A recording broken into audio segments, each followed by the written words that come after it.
We're halfway through the season, so it's time to hand out some midterm report cards, folks. We're going to talk about the offense, defense, special teams, and the coaching job done by this WVU football staff so far this season.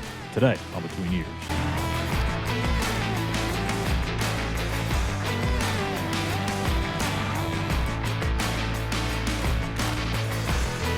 Hello, everybody, and welcome into another episode of Between Ears. I'm Schuyler Callihan, and I've got Eugene Napoleon with me here in the building today. There's no game this week, so obviously no Walk Thru GameDay Show, but I still wanted to get Gene on here to keep things consistent, get his thoughts on where the Mountaineers are through the first 6 games of the season. We'll get to our report cards in just a second, but before we do, make sure you hit that like and subscribe button here on our YouTube page at West Virginia on SI.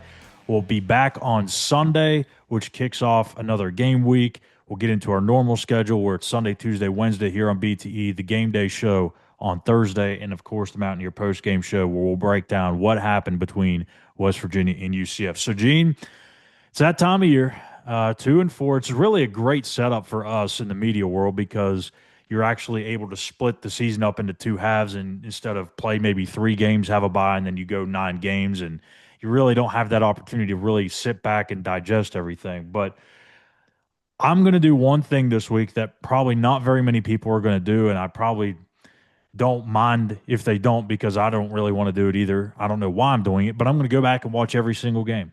I'm going to watch all 6 of them, take down some more notes.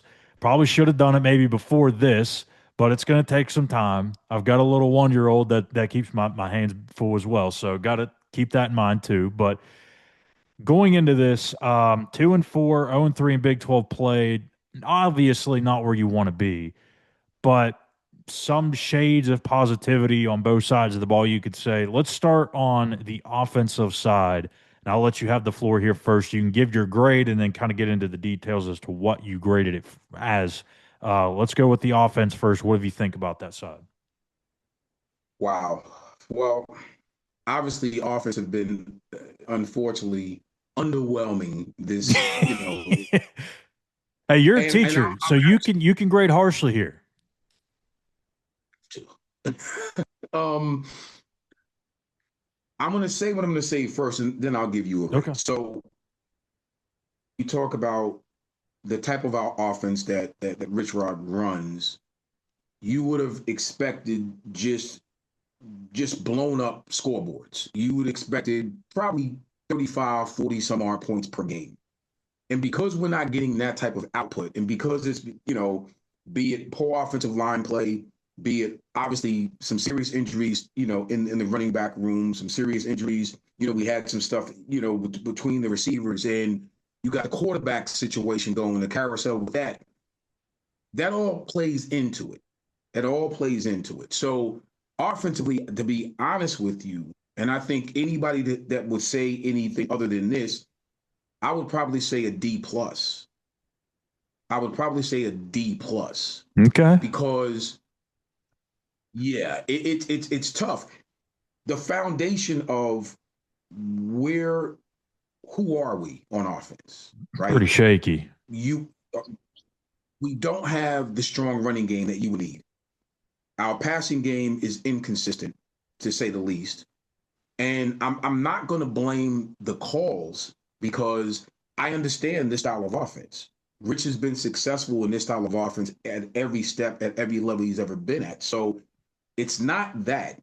It's the nucleus, and it's unfortunately the microcosm of all the things that I mentioned prior to that. All that combined gives you what we have right now. And yeah, I mean, unfortunately, offensively, yeah, for me, it's a D plus. I'm not far off from you. And I'm honestly a little surprised. I'm going to be a little bit of harsher grader here. I'm not going quite down to the F just yet, but I'll give him a D minus. The only thing really keeping me from the F, to be honest with you, is the health, the combination of that, and the fact that there's so many new players. And when you have this 80 plus new player roster thing going on. And I know there's a lot of different teams out there that are going through similar situations. But when you have that, plus you have Jaheim White out for the year, you have Jaden Bray out for the year, you've had, as you mentioned, The running back situation has been banged up really since the first day of fall camp, it seemed like. It's really hard to get going. So that's the reason I keep it from an F. But for being honest, the offensive line has been just piss poor. And I mean, there's no other way to dance around it. There's no need to kind of fluff it up and make it sound better than it is. It's been piss poor. And I don't know what can change between now and the end of the season to make that better. The only thing I would say is just look forward to the transfer portal. I mean, because I don't know that it's going to significantly get better over the course of the next few weeks. What you do have potentially is center Landon Livingston, left tackle Nick Cray as two potential building blocks. Now, they haven't cemented their roles for 26 and beyond either. They've got to continue to get better, but those have been the most consistent pieces up front. And if they can get better over the course of the next 6 weeks, then you at least feel a little bit better about not having to replace the entire line. You maybe got two guys that you can start with and maybe find three others in the portal. Or maybe one internally comes along as well. Josh Asosa, Xavier Bosley, Malik Agbo, Donovan Haslam, somebody. So yeah, and then quarterback situation. I mean, it's been so rotating door that you can't ever really get a read. So I can't really blame those guys. And I think with the wide receiving position, you just don't have enough firepower there. At least enough proven guys. You know, obviously losing Jaden Bray hurts, but there's just not enough proven production in that group. So I'm not too surprised by that. So I'm going to go D minus on the offense. And look, the last thing I'll say about this, I've watched this goal line situation, Gene, I don't know, about 40, 50 times at this point because I can't not get over how bad that fourth down and goal play was against BYU. If you anybody that had their hand in the dirt had a part in that situation. Tight end Ryan Ward and Grayson Barnes, they're to the field side. They are trying to block those ends and keep that QB run game open. It's an RPO. A lot of people just assume it was a run. No, it was an RPO where Khalil could have pulled it and ran. Just matadored the thing. Just olayed. Let the guy right in, so Khalil had to hand it off. Then you have Kimo Makanele, the right guard. Actually, let me take a step back. The right tackle, Malik Agbo, he gets knocked back on his heels off contact. So he gets shoved back. The right guard, he's got a backer in front of him, not necessarily directly in front of him, but to the front of him and to maybe off to the side of the yard. And then he's got a safety halfway in the end zone. Right. Ideally, you would think you would attack the guy closest to the ball, which being the backer, or at least you just brush across his face, give him a little shove, and then climb up to get the safety. You know what he did, Gene? Right. He bolted straight for the safety. Didn't even. And guess who made the play? The backer. Yeah, the backer. Right. The play side backer. Yeah. You can't. Yeah. I mean, it's just the small little things like that that just rip this thing up, and it happens way too often. Let me say this to you. So I always say for offensive linemen, the worst way to get beat is across your face. Mm-hmm.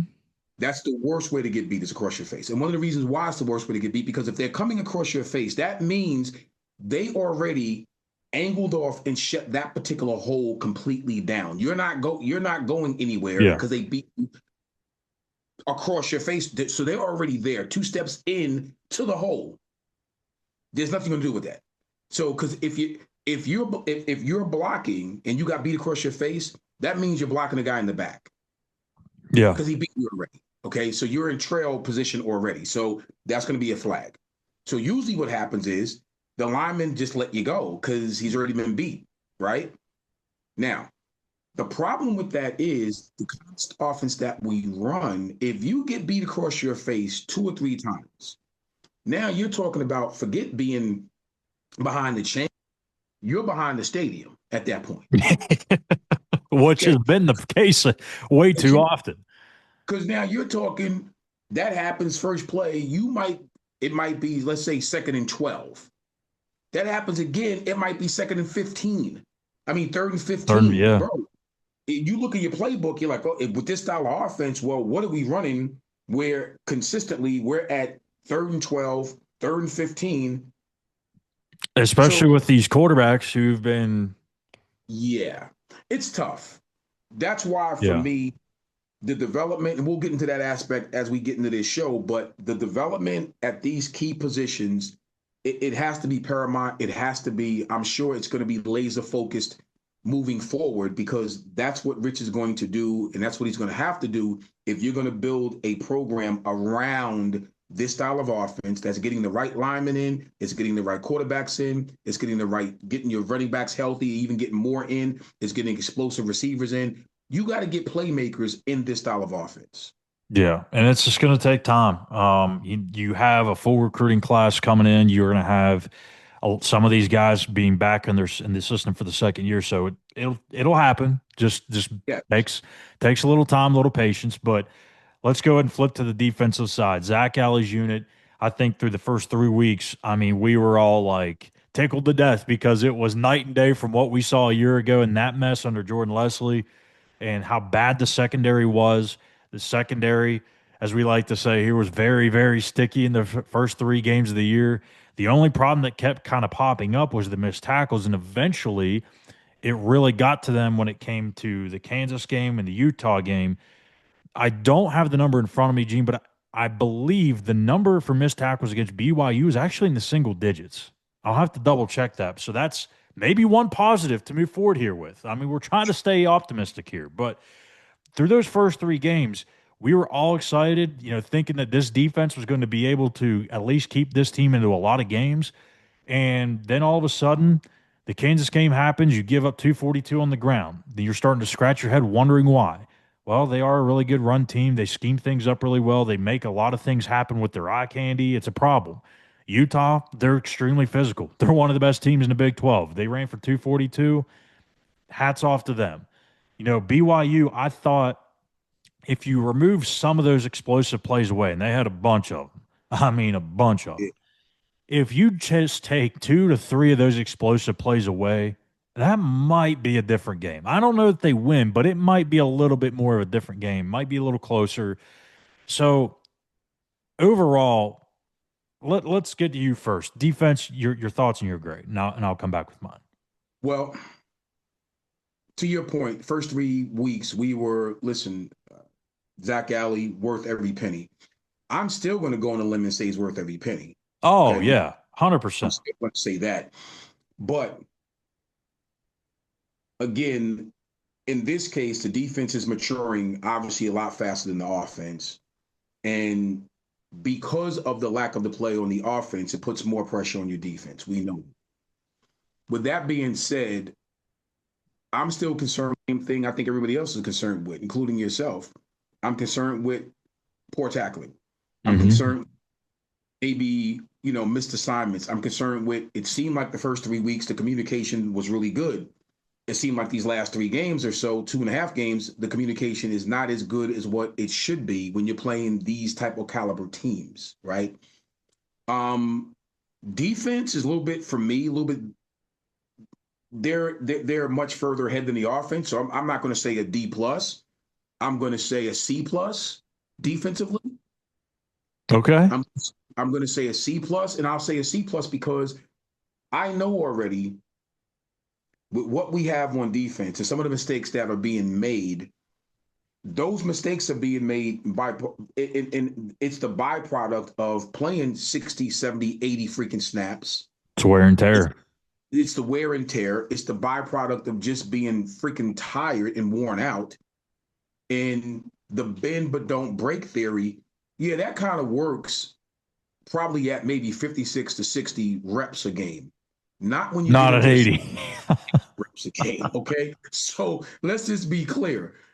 So for me, our defense, yeah, I'll give them a C plus. Honestly, I'm a little surprised because I thought you were going to go a little higher. I'm right there with you. I agree 1,000%. I'm going C plus too.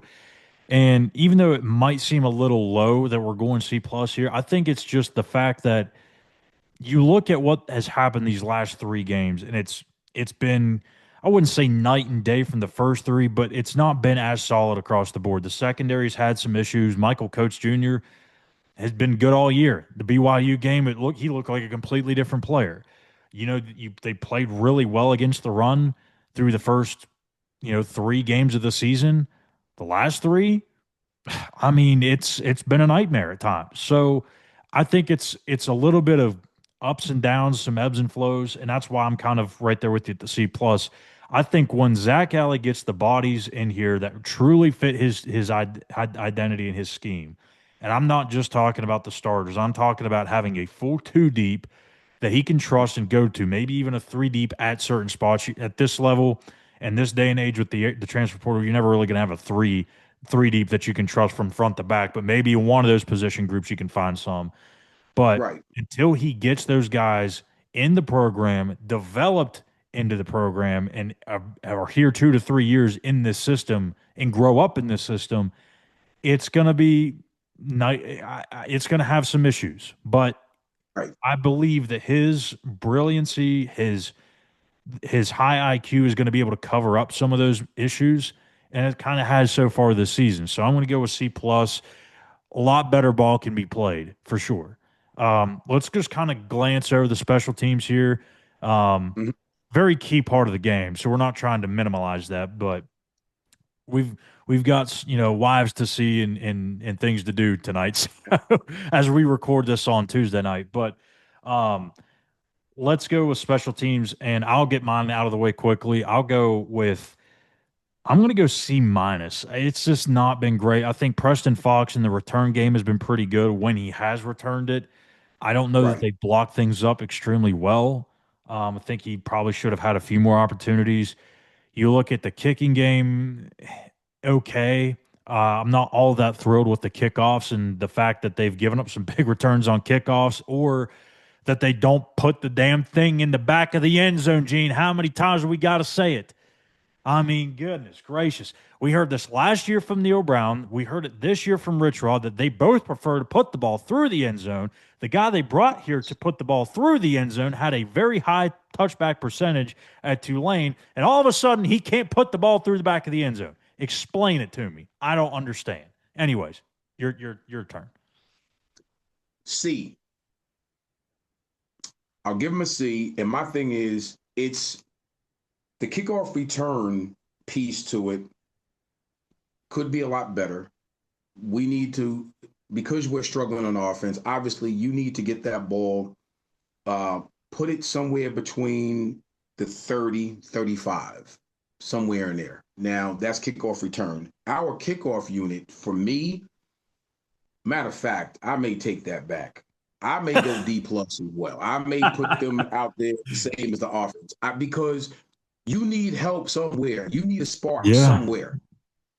And usually you can get that spark on special teams. Usually, you can get that big play to turn a game. You can get that big play that's going to change field position. You can get that big play that's going to get your defense going, or your offense going. You need that. So when you don't have that spark, yeah, that's Mm. tough, man. So yeah, Oh, I'm no. and when your offense is having a hard time staying on the field, when you do kick off, whether that's more likely at the beginning of a game or at the start of the half, and maybe not as much touchdowns, but whenever you do kick off, you can't be giving up great field position because you're already putting your defense in a bad spot. The field's already tilted.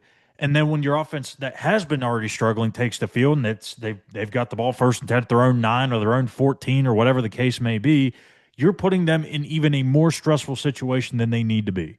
So, yeah, we probably went a little bit too much there on the special teams, but I've got probably way more things to say about special teams than I thought. But anyways, let's move along here to our final part here, and that's the coaching. Give me your grade about this coaching staff as a whole and the development piece and all that goes wrapped up into it. Listen, I'm more critical on coaching than I am on players, and you know that I've always been that way because I think I always say that you already know what my line's going to be. Yep. Players don't put themselves on the field. Okay, it's the coaches. So when you talk about the development of certain positions, um, as a whole, look, your head coach, your header is the reason why the assistants are there. They're the reason why the coordinators, offensive coordinator, defensive coordinator, special teams coordinator, the whole nine. They are the reason that makes this thing go. they create this box. So, with that being said, if there's a position that's not being developed, then who are you looking at? You're looking at that particular position. So, for instance, if the offensive line is not playing well and they're not, well, you look at the offensive coach, you look at the offensive coordinator. Then Rich Rod has he has to over everything. He's overseeing the whole 9 yards. So, from a development standpoint, there are certain players in certain positions that are not being developed. Now, is that because what was left behind in the cupboards that Rich took over? I don't think so, because you ran the majority of those kids out of there. That's why you have an 82 plus roster, new roster, or whatever. So these are the individuals that you actually brought in. These are the coaches that you actually brought in to develop these particular players. So to this point, if they're not developed at this point of the season, then that means you went through preseason, you went through camp, you went through spring and fall camp, you got to this point, and if they're still not developed, where did we miss the mark? Did we miss the mark in bringing them in from recruiting out of high school? Did we miss the mark in bringing them in from the transfer portal? Somewhere along the line, the mark has been missed. Yeah. That's development. That's not the player. Because if I know a kid can't play in my scheme, I'm not recruiting you. Exactly. If a kid can't play in my, that's in high school. If I know a kid can't play in my scheme, I'm not going to the portal to get you. So that's coaching. So that goes to me hand in hand. Coaching and development goes hand in hand. So my overall grade for this staff right now is a C. I It's a can't C. I can't hate it. I really It's a can't. solid. It's a solid C, because I am taking into account 80 new players. But when I say that, then in my brain I got to say, well, everybody right now at this level is trending at the same freaking level. Maybe not 80 players, but anywhere between 56 to 60 to 70 players these universities are bringing in, because everybody has the same issue. Mm-hmm. They're diving in that transfer pool to get kids. So if you bring kids in that are not being developed, you're going to probably see it. Your record is going to indicate that. Yeah, I mean it's a really hard thing to grade because of so many odd factors into this, but I think I'm probably around the same ballpark as you. I'll land on a let's make it interesting. Let's go C minus. I think you're right. I think you're onto something there with maybe this is a little controversial, but I'm going to say it anyways.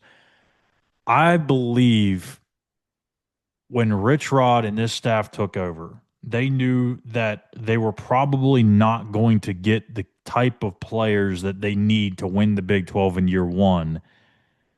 And maybe they looked at that and said, okay, we're going to take a look at a lot of seniors to try and get the best guys that we can get in here, and then complement it with some raw guys that need some developing, but that have 2, 3 years developing or eligibility left. So I look at the offensive line. The offensive line, they brought in Walter Youngbear, who's a senior. They brought in Kimo Makanele, who's a senior. They brought in Tykees Crawford, who's a senior. Each of those three guys were not coveted players in the portal. They were not guys that even started a bunch of games or much less played in a bunch of games at their previous school.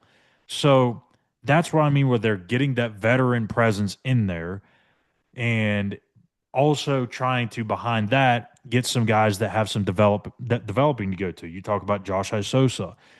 You Right. talked about Donovan Haslam, uh, Malik Agbo. Those guys, I think they knew were probably okay. We're not going to go out and spend millions of dollars in year one because we know we're probably going to be up against it.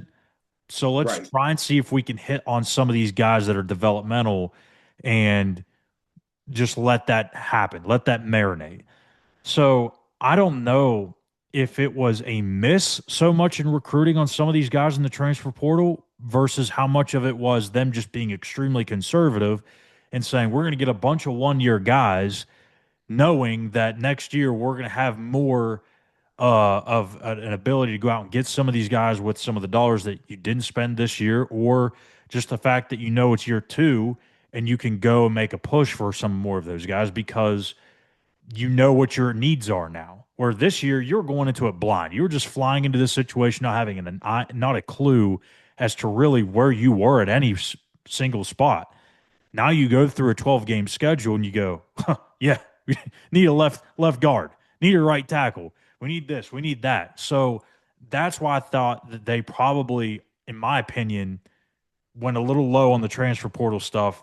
Again, maybe that's controversial. I don't know. But C minus and back to the actual coaching aspect of it, it's hard when you have so many players banged up to truly know what their progress is, because when you have Ty Edwards and his eligibility thing come up and then he finally plays and then he's hurt for 3 games and now it's like, okay, he's trying to get back into it. Jamori Robinson, same thing, where he wasn't hurt but he was sitting out. So it's really hard to grade that. So I'm going to go C minus just because of the positions that I do feel like there's been some continuity.